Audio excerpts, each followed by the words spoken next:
제가 국회의원이 된 지 6년 됐거든요. 예. 근데 지난 1월 달에 서울에 올라간 하루를 빼고는 예. 1월 내동 지역을 전부 돌았습니다. 아주 정치하면서 가장 많은 사람들을 예. 만났거든요. 그래서 뭐 욕도 많이 얻어먹고 네. 질타도 많이 했어요. 그때 느낀 감정이 이거였어요. 제가 이제 민주당이라는 게. 예. 이 민주당이 호남에서 예. 정말 그 못난 자식이다 하는 생각이 강하게 들었어요. 지난 60년 동안 민주당이 잘하든 못하든 항상 이 호남민들이 민주당을 지지해줬는데 그렇게 일방적으로 사랑을 했음에도 불구하고 이놈들이 호남을 위해서 별로 한 게 없으니까 이게 애정이 증으로 간 거예요. 그래서 이제 호되게 혼나는 거죠. 지난 뭐 총선과 특히 대선에서 뭐 압도적 지지를 해주는데도 정권을 못 가져왔으니까. 그런데 미운 거죠. 그런데 이제 서자가 나왔어요. 안철수 신당이. 그쪽에 눈을 좀 돌렸는데, 뭐 정책도 마음에 들고 마음에 드는 것이 있어서. 그런데 한참 이렇게 지지율이 떨어졌다가 다시 올라오는 이유가 왜일까 하는 생각을 했더니, 이 호남민들이 민주당에 사랑이 있어요. 그러니까 호남민이 민주당을 두드려 패는 거에 대해서는 아무런 생각이 없는데 이 민주당이 그러다 보니까 동네 북 뜬 거예요. 서울서도 깨지고 새누리당한테도 깨지고 다 깨지니까 뭐라고 사람 생각할 때 못났지만 내 새끼인데 왜 이게 동네 북이 됐느냐. 그러니까 그것이 이 증오가 조금씩 다시 연민으로 바뀌어가지고 아 우리라도 좀 못났지만 좀 예뻐해야 하는 거 아니냐 해서 좀 이렇게 지지율이 반등 현상이 오고 있는데 저는 사실은 이게 안철수 신당이 어떻게 되느냐 이런 문제가 아니라 결국에는 호남민들에 대한 민주당은 우리 민주당이 어떻게 하냐에 따라 달라지는 거다. 이런 생각들을 강하게 해요. 그래서 지금도 뭐 우리 의원들 만나가게 되면 정말 우리 민주당이 개혁하고 혁신하고 정말 어렵고 힘든 그 도민들의 삶 속에 들어가서 직접 뛰지 못하면 우리 민주당이 다가오는 지방선거에 질 거다. 이것은 사실 우리 민주당의 몫이다. 그 민주당의 몫이라는 건 결국에 뭐 지도부도 있고 국회의원도 있고 또 지방자치단체 장 출마자들도 있으니까 이 구성원들이 최선을 다할 때 우리가 안철수 신당을 이길 수 있지 않느냐 이런 얘기들을 합니다. 야당의 역할로는 보통 두 가지가 크게 대비된다고 생각합니다. 사실은 대여 투쟁에 대한 강한 야당이 필요하고 또 국민들의 삶이 언체 어려우니까 이 대한정당으로서의 야당의 역할을 요구하는데 실제로 야당을 해보면 이 정책적으로 대안을 제시하는 대한정당의 역할이 그리 많지 않아요. 사실은 크지 않은데 사실 국민이 먹고 사는 문제들을 해결하기 위해서 해야 하니까 우리는 대한정당으로 가야 한다 라는 생각들이 긴다고 하면 결국에는 강한 여당의 역할도 못하고 대한정당의 역할도 못하는 거예요. 양쪽을 다 못하니까 욕을 얻어먹는데 저는 실제로 포인트 부분에 있어서는 야당의 역할이라는 것이 정부 여당을 견제하고 또 우리를 지지하는 사람들을 대변하는 역할이기 때문에 저는 포인트를 한 100%를 기준으로 할 때는 한 70%는 강한 야당 쪽에 선명한 투쟁을 하는 쪽에 한 70%, 또 민생을 살피고 대안을 제시하는 게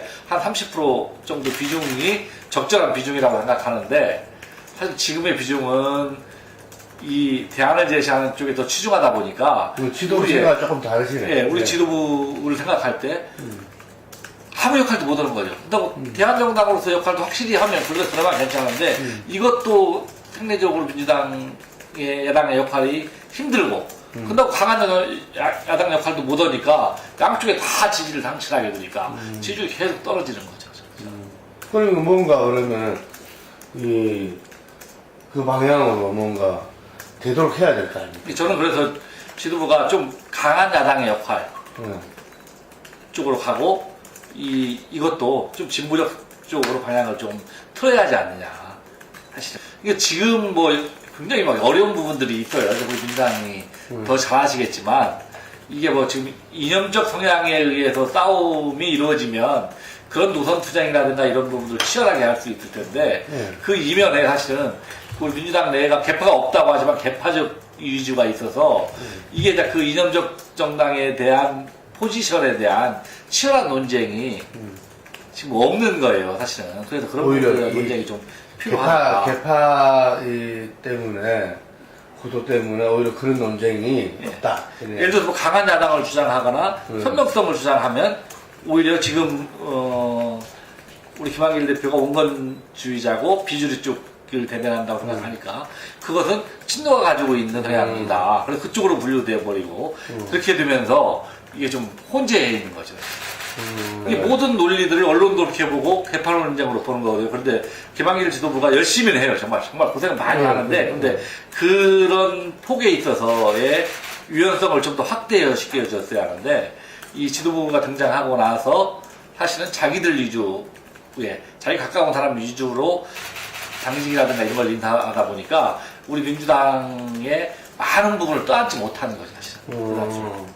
이게 예전에 지도부, 뭐 친노냐 비노냐는 문제가 아니라 예전에 하여튼 그 주류적 성격을 띠고 있는 지도부가 사실은 자기들 위주로 사실은 주요 당직들을 맡고 하면서 그게 되냐. 그러니까 이제 이번에는 지난 총선과 대선에 패배했으니까 그 책임론을 물어서 사실 비주류의 지도부를 세웠는데 이 비주류만이라도 사실은 더 폭을 넓히고 상대방까지는 모르지만 더 안 왔어야 하는데 이 범위를 굉장히 이번에 사실 2차 당직 개편이 있었는데 여기서 새로운 사람들을 끌어오는 것이 아니라 자기 돌려막기를 한 거죠, 사실은. 수석 대변인을 뭐 비서실장에 앉히고 뭐 비서실장을 사무총장에 앉히고 이런 식의 돌려막기 인사하니까 그러면 예전에 거기 뭐가 다르냐. 이 가운데 지역에 있는 의원들은 그런 생각을 하죠. 저는 비교적 중간지대에 있다고 생각을 하는데 이런 생각을 갖게 되는 거죠. 그 차별성이 없는 거죠. 그 가운데 있는 사람들이 가장 어려운 것이 양쪽을 다 비판하면요. 도움을 받을 데가 없어요. 쓸 자리가 없기 때문에 이게 어느 한쪽에 소속돼야 편한 거죠, 사실은. 편한 거고 이런 부분들이 있으니까 이 중간지대에 있는 사람들은 거의 얘기를 안 듣는 거죠, 그냥. 속으로만 이런 생각들을 하고 있을 뿐이지 밖으로 노출을 않는 거죠. 다시는 이게 지난 총선과 대선 패배하지 않았습니까? 그 뒤에 그 치열한 이념적 논쟁을 거쳐서 사실은 좀 분류가 됐어야 돼요, 사실은. 같이 갈 사람들, 좀 멀리 갈 사람들이 됐어야 하는데 이런 논쟁들이 이 현안들이 자꾸 발생하다 보니까 이게 내부적 단속이 필요하다는 이름으로 그런 논쟁들을 다 막았어요, 사실은. 그것이 항상 내재해 있는 거예요. 이 고름처럼 남아있어. 언제든지 분출하려고 하는 거 있는데, 야, 지금 민주당이 굉장히 어렵고, 새누리당과 싸우고, 박근혜 정부하고 싸우기도 힘든데, 그 문제는 다음에 하자라고 누르고 있는 거예요. 근데 이게 사실 한번 팍 터져야 하는 거거든. 터져도 그거에 대한 치열한 논쟁을 한 다음에 방향을 정해야 하는데, 그 방향성이 전혀 정해지지 않은 상태에서 그냥 가고 있는 거예요. 그러니까 이 방향성이 없는 거죠. 그냥 사안이 생길 때마다 이렇게 갔다가 이 사안이 생기면 이렇게 갔다가 하는 거죠. 일관성 있이 한 방향으로 가지 못하는 것이 지금 민주당이 갖고 있는 저는 뭐 가장 큰 문제는 아니라도 상당히 큰 문제다 라는 생각을 합니다. 호남뿐만 아니라 서울 경기도 이번 지방선거는 힘들 거라고 저는 생각을 합니다. 굉장히 어려운 선거가 될 거고요. 사실은 그 박근혜 정부가 들어섰는데 1년밖에 안 됐기 때문에 정권 심판제 성격이 약할 거라고 생각을 했는데 이 박근혜 정부가 계속 국민들하고 소통을 안고 싸우지 않습니까? 그러니까 정권 심판론이 엄연히 존재하는 것이 다 각질 겁니다. 그런데 그렇게 되려고 하면 야권이 힘을 합해서 항구적으로 부딪혀야 하는데 그러지 어려울 거다. 사실 안철수 신당과 민주당으로 두 개 나눠서 싸워야 하는 거고 또 호남의 입장에서는 새로운 안철수 신당이 들어섬으로써의 지금 일방적 지지를 받지 못하고 또 민주당이 오늘 심판받아야 할 입장에 처해 있거든요. 그래서 이걸 어떻게 해나가야 하는 것이 굉장히 중요한데 저는 돌아가서는 안 된다는 생각을 가지고 있습니다.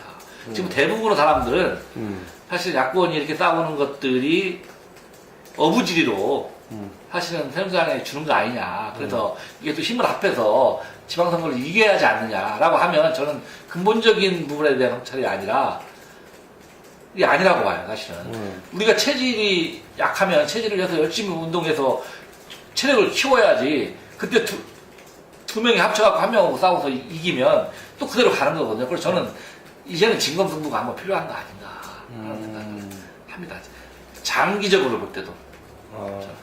수도권에서도 진검승부 필요하다. 예, 저는 정책적으로 연합하고 이념적으로 연합하고 이것은 괜찮지만 물리적으로 그냥 합해서 싸우자. 이 논리에는 쉽게 동의하기가 어렵거든요. 후보 단일화라든지 이런 것들은 지금 오히려 현재 있는 문제를 그냥 공합 차원으로 갈 수도 있다. 근본적인 해결책이 난 아니지 않느냐. 그렇게 하고 진짜 처절하게 패배하면 왜 패배했는가. 그렇게 하면 서로의 책임을 분명히 묻고 또 단일화가 필요하다고 하면 그게 뭐 정계 개편이든 어떤 형태에서 다시 이루어져야지 이게 붙었다 떼다 붙었다 떨어졌다 이걸로는 저는 다음번 총선 다음번 대선에서도 또 승리하기 어렵지 않겠냐. 할 수 있을까? 저는 우리 국민들이 지금이 굉장히 여덟 현명하다고 판단을 네. 하거든요. 사실은 이 야권 단일화가 되면 무조건 이긴다. 그럼 3명이 나온다고 하면 후보가 나온다고 네. 무조건 진다 이렇게 생각하지 않거든요. 예. 그 국민들이 충분히 판단 능력이 있기 때문에 또 그 3명이 나왔을 때의 판단 작용이 또 있어서 우리 국민들이 뭐 굉장히 어려운 선거는 되지만 일방적으로 새누리당한테 몰아주진 않을 거다. 뭔가 사람이라든가 해서 일정 부분의 견제 작용은 해줄 거라고 생각을 합니다. 그렇게 해서 좀 이렇게 승부를 좀 나눠야지 합치면 똑같이 공을 갖는 거지, 이기는 거죠. 그럼 그 다음에 또 이제 우리가 이겼다. 이런 문제들이 계속 되어질 겁니다, 정말. 저 반은 어려울 거라고 생각하고요. 반은 어려울 거라고 생각하고, 이번은 야권이 질 거다. 네, 질 거지만, 이 지는 것이 국민적 심판이라고 하면, 사실 그것도 받아들여야 하고, 또 국민들이 그렇게 통해서, 이 중앙정부 넘어가고 지방정부도 넘어갔다. 그렇게 한다고 하면, 자기들 삶 속에 어떤 어려움, 또 정치적으로 어떤 것들이 있다고 하면 또 다시 균형추를 잡아줄 거기 때문에 이번 선거가 무조건 이겨야 한다 하는 목적으로 두어서는 안 된다. 또 저는 기본적으로는 뭐 국회의원 2번을 했지만 그 다음에 저는 총선보다도 그 다음에 대선이 중요한 것 같아요.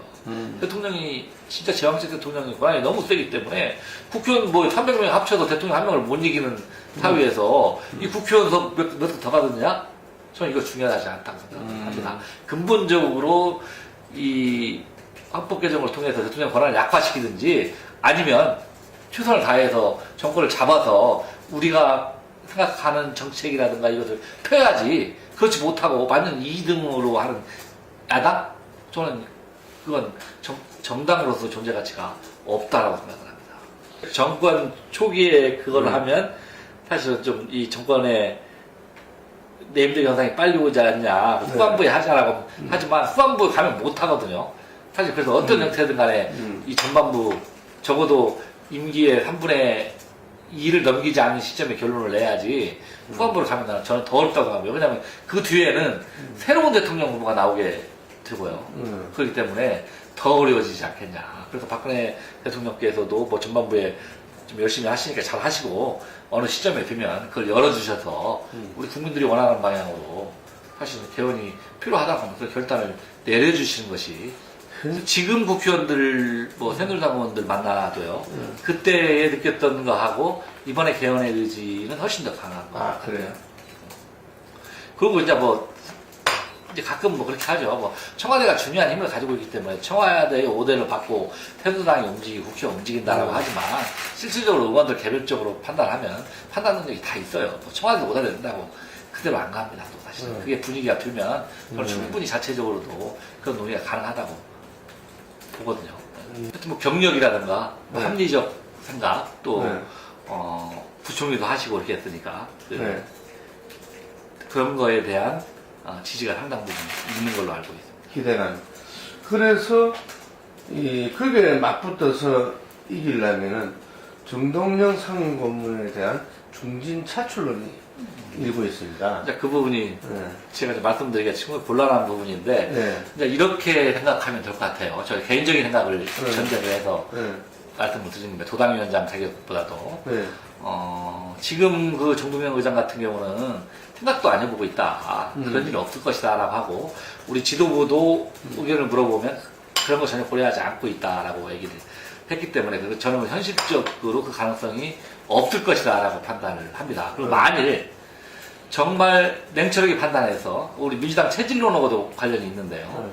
우리 민주당에 지금 열심히 뛰고 있는 후보들이 있거든요. 네. 정동영 의장 빼고도요. 네. 이 사람들이 열심히 노력해서 호소했는데도 불구하고 그 강봉균 의원이 나왔을 때에 이기지 못한다고 하면 저는 민주당이 간판을 내려야 한다고 생각합니다. 가장 지지를 많이 받는 호남에서조차도 네. 우리가 성실하게 도에서 당원들이 선택한 후보가 정상적으로 선출된 후보가 안신당한테 진다고 하면 우리 민주당의 존립 근거가 없는 거예요 라고 저는 생각을 합니다.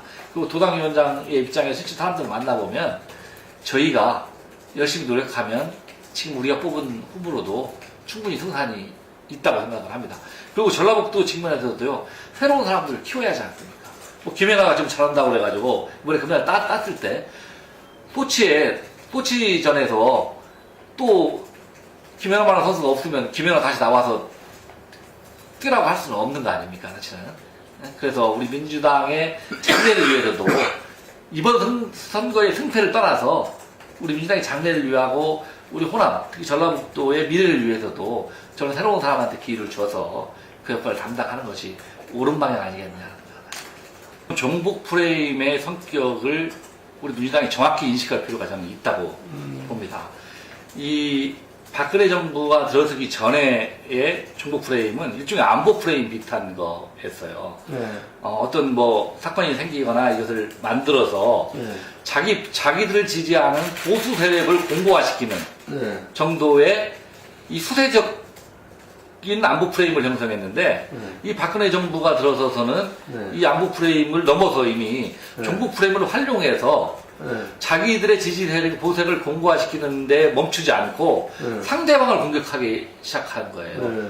이게 지금 사실 통합진보당을 직접적으로 겨냥하지만 그 배후에는 우리 민주당도 네. 작용이 되는 겁니다. 사실은. 네. 저는 통진당에 대해서 옹호할 생각이 전혀 없어요. 그러면 네. 그 프레임을 내버려 둘 것이냐. 네. 그러면 그 칼날은 다시 돌아서 민주당에서 저는 올 수 있다고 생각을 합니다. 네. 그래서 예전에 그 수세적인 종북 프레임을 넘어서 이 적극적인 종북 프레임을 가서 공격하고 있기 때문에 저희 민주당도 그런 부분에 대해서는 예전과 인식을 달리하고 적절한 대응책이라든가 이것들이 필요하다고 생각합니다. 저는 개인적으로는 사실은 그 이석기의 재판 결과에도 관심이 있지만 이 부분보다는 지금 헌법재판소로 가 있는 위원장당 심판이 방향이 어떻게 가느냐에 따라서 정말 우리나라가 어느 방향으로 갈 것이냐 하는 부분에 대해서 굉장히 저희도 고민할 필요성이 있다고 생각하고 그 인식에 대해서도 우리가 자꾸 종북 프레임에 밀리는 것만 가지고 국민적으로 지지가 떨어질 테니까 근데 아니다 하는 것이 아니라 그 박근혜 정부가 의도하는 바가 무엇인가를 정확히 파악할 필요가 있다. 저는 이런 부분들이 단지 자기들 지지 세력을 공고하는 데 묻히지 않고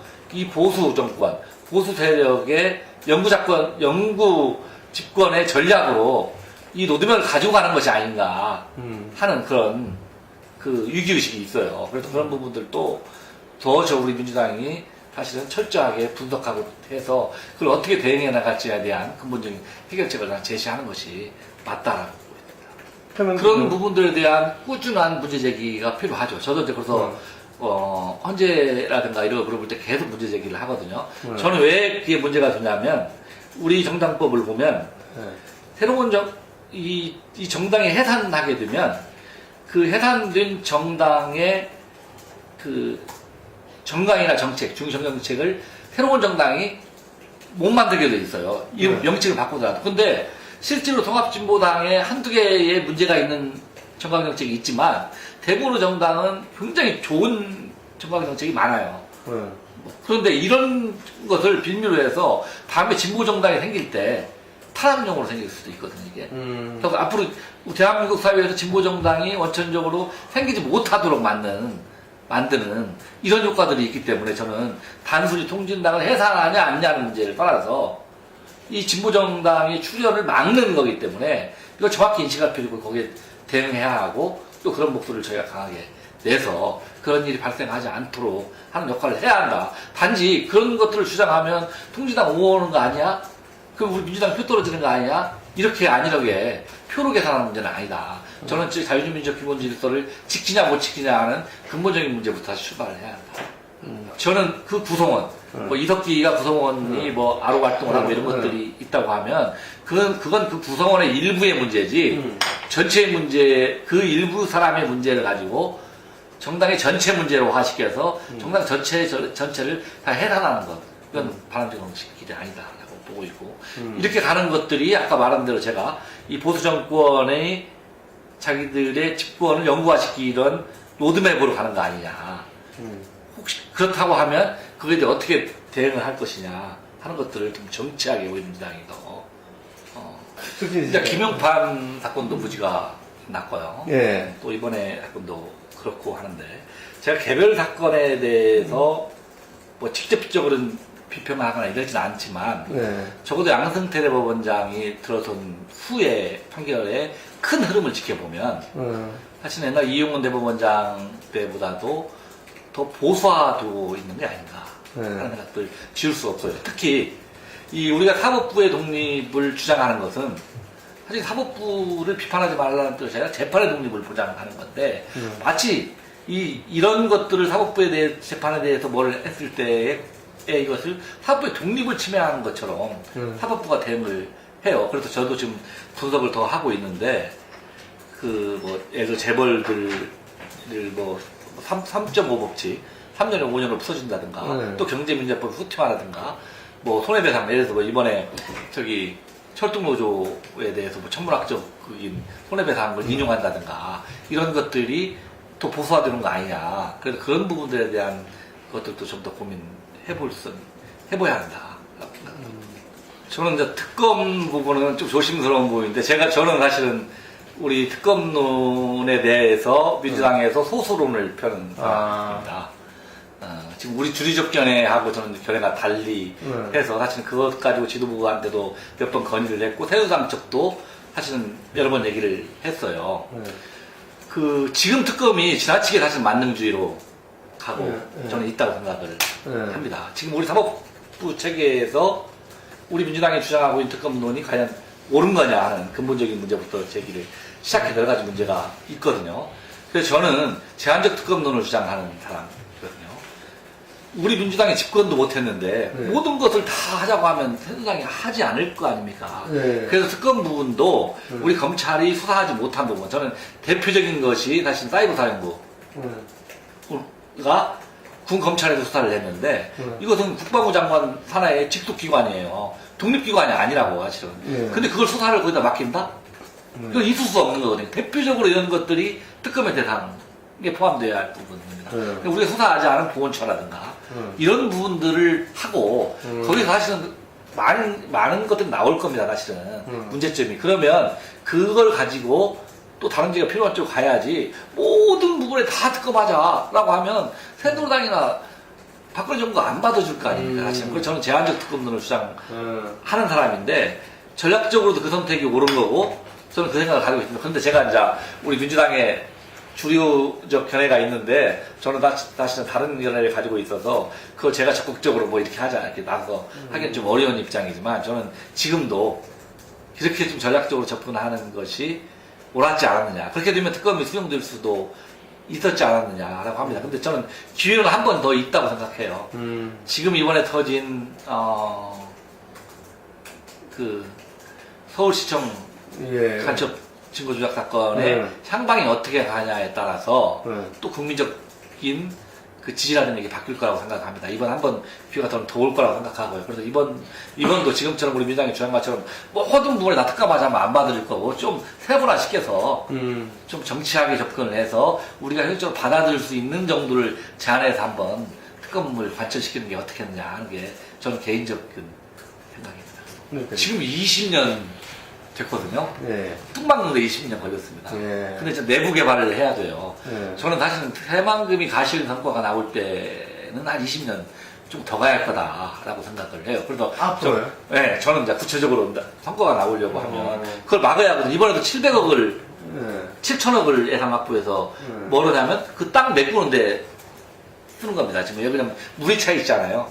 그걸 사실 땅으로 메꿔야 아직 덜 메꿨습니까? 등록까지 하나도 안 메꿨어요. 지금 이 뚝만 막아놓은 상태입니다. 아, 뚝만 막아놨어요? 뚝만 물만 빼내고 있는 거예요 지금. 그럼 그것을 다시 설계를 해서 육지화 시킬 부분, 수변공화로 할 부분 이거를 해야 하는데 이게 앞으로 한 20억이 들어가야 하는데 네. 1년에 한 5천억 정도 들어가요. 그럼 20조가 들어가야 하는데 그러면 1조씩을 집어넣어도 20년을 집어넣어야 하거든요. 근데 지금 한 5천억 들었는데 넣는데 이번에 7천억을 넣었거든요. 그렇게 그 속도로 가면 저는 20년 걸려야 이게 되는 겁니다. 그래서 저는 그 생각을 해요. 내가 몇 번 그 지역에 가서 뭐냐면 저랑 손 떼자. 해방 손 떼고 이거 국가 사업이니까 주기든 살든 국가에서 알아야라. 이번에 해방금 개발청이 하겠거든요. 국토교통부 산하에. 네. 국가 사업이니 국가가 알아서 해라. 우리 전라북도가 계속 여기에 매여가지고 전라북도 국회의원들이 다른 예산 못 따고 이 예산 따지라고 아무것도 못해요. 그래서 정말 저는 국가가 결단을 내려야 할 거라고 생각을 합니다. 완전히 전라북도 도민들을 우롱하고 있는 거예요, 이게. 인자까지 5조 들어갔거든요, 지금 뜻 막는데. 그런데, 저기, 뭐지? 여수 엑스포? 네. 그거 하는데 11조 들어갔대요. 이 3년 사이인가, 어젠가. 그런데 지금 새만금 전라북도 있다고 해놓고 20년 동안에 5조 박아놓고 앞으로 20조 투자하겠다고 하는데, 아유, 저는 잘 됐으면 좋겠는데요. 지금 걱정이 많답니다, 사실은 지금. 이건 뭐, 소송도 걸리고 해서 그렇게 늦어진 거 아닙니까? 여러 가지 복합적으로 했는데 저는 뭐, 이 정권을 가진 사람의 의지라고 생각을 합니다. 뭐, 사대강 하는 것처럼 뭐, 4년에 20조 박으면 뭐, 이거, 5년 내로 다 완공시킬 수 있는 거죠, 사실은. 그런 의지를 가지고 정부에서 하면요. 근데 의지가 없는 거죠, 사실은. 그럼 어쨌든 TJ 노무현 때도 그래서 우리 전라북도 도민들이 네. 그런 얘기 하는 거예요. 민주당 니들은 뭐 했냐?